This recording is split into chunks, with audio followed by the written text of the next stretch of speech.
Hello, good morning. This is your reading for Thursday, March 13th.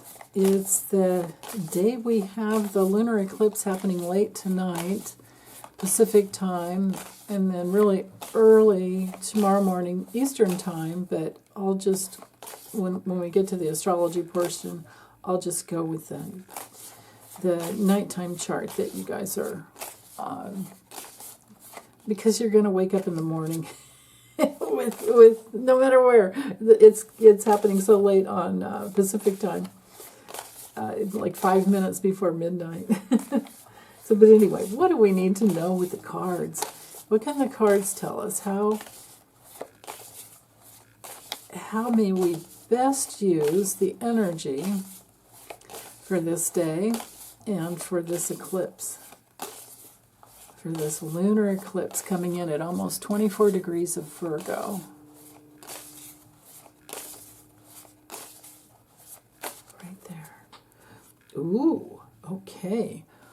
So we have the King of Swords straight up, Ace of Pentacles straight up, and the Magician reversed. Okay, that's a pretty clear message to me. So our theme with the Ace of Pentacles is to open up to all possibilities for manifestation in this earthly realm. It's good for financial opportunities, new jobs, new anything that you want to have and hold and experience in the physical realm.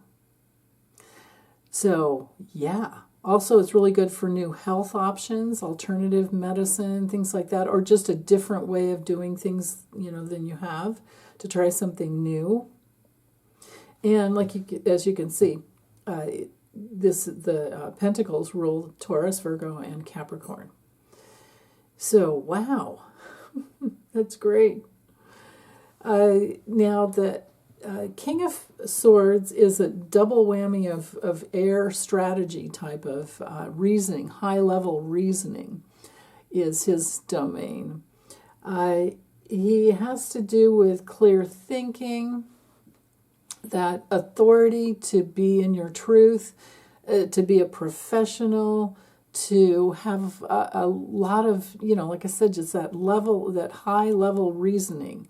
Being able to think things through, follow through, focus in, and, there's intellectual power with his card. That's why he's up at the top of a cliff, like overlooking. He has the butterfly on his throne, just like the Queen of Swords does. So he's been through a lot to get to this place where he's clear. So he has advice as to how to manifest. Probably go for the big open sky. Think of being at the top of a cliff and looking out and imagining what it is that you want. And oh, you know what? Hold on. Let me get the Light Seers Tarot. Actually has a really, really beautiful rendition of. There's the Queen of Swords, which I love. But here's the King of Swords. And notice how he's up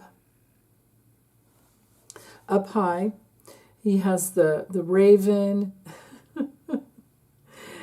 he has a dragonfly and a bat for rebirth. He's, the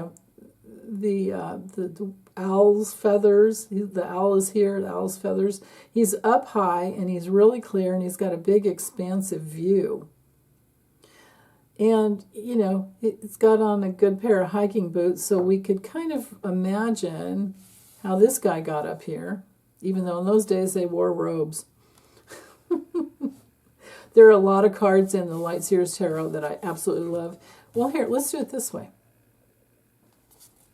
There we go. There's the Ace of Pentacles, so that now you have the best of both worlds there. And then when it comes to the Magician, I'll show you that one too. But first I want you to remember that this card in the upright position has to do with being able to know remembering that you have all the tools within you. That's why we have the, pentacles, cups, swords, and wands on the table. And it's as above, so below. In infinite reality, eternally, you are a creator. And you have to remember that you're the one that can create your own reality. You just have to, work it. Okay? When it comes to reversed, we have forgotten that. And politically, this guy's a liar. Used car salesman. We know who that is. But here we go with the Magician in the Lightseers Tarot. That's pretty cool. Now, I love this deck for some of the artwork, but I don't use it all the time because some of the symbolism is missing that would be, helpful to know. But if you guys like this deck a whole lot better, I can switch to it for a while and probably pull out the other cards. I'll probably be going back and forth if I were doing that, and it would take a lot more time. But yeah, you can see we still have the infinite symbol there, the lemnis gate, the infinity symbol, and he's directing the energy with his hands. Because it goes into the universe. But do we walk around with swords and batons and cups? And, well, we do have our cups of water. We are our own vessels. We do have pens, We do have writing utensils, which would be the swords. Physically, with the pentacle, it's pretty much just us going around in our body, I suppose. We can carry around crystals. And, yeah. So... And then walking around with a big wand or a baton, nope. That would be rare. So, okay, let me move these out of the way.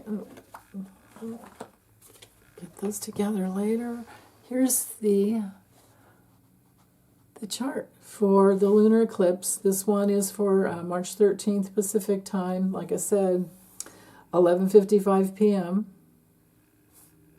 And you can see that the moon is hooking up with the south node. Whenever we have a lunar eclipse, it's always hooking up with one of the nodes, and it's always a full moon. Lunar eclipses are always full moons. So we have the sun conjunct the north node. So the sun has connected over the last few days with Saturn, and we've gotten very serious about our spiritual path and what foundations we're trying to build. And now that the sun is on the other side, it's getting closer and closer to the north node. When we have the solar eclipse at the end of the month, the moon will be over here. It'll be a new moon solar eclipse, and it will be very, very, very close to the... actually, it might be on the other side by then. Yeah, so this hookup with the north node, it's all about the path in life. It's north node has this, we going, towards the future. South node is towards the past. So with this full moon lunar eclipse, remember, full moons are always a release of energy. I think some facts are going to be coming out, and information that is really important, and it is going to be shining a light on the government. And there's all the stuff that just keeps coming out. We also have, so just remember, the rules with an eclipse has to do with the fact that they create changes. They reveal information that was previously hidden. They're turning points in direction, and they bring in new opportunities in a faster way. But they set the energy for the next 6 months. So the lunar eclipse is a more internal experience, but, we all know the inner creates the outer, right? That's part of the message with the magician.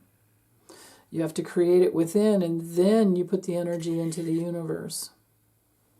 And then it'll come back. But it takes time, because things are slow here on Earth. So, but they're going to be moving faster now. And with this full moon lunar eclipse, we're we're having this inconjunct from the moon itself at that fever pitch point. So it might be harder to sleep tonight. There might be a lot more energy than you can handle. So, make time for a nap if you can, but maybe not too long because that'll keep you up, Yeah, I never know how it's going to hit me. Sometimes I sleep right through it, and other times I'm totally energized.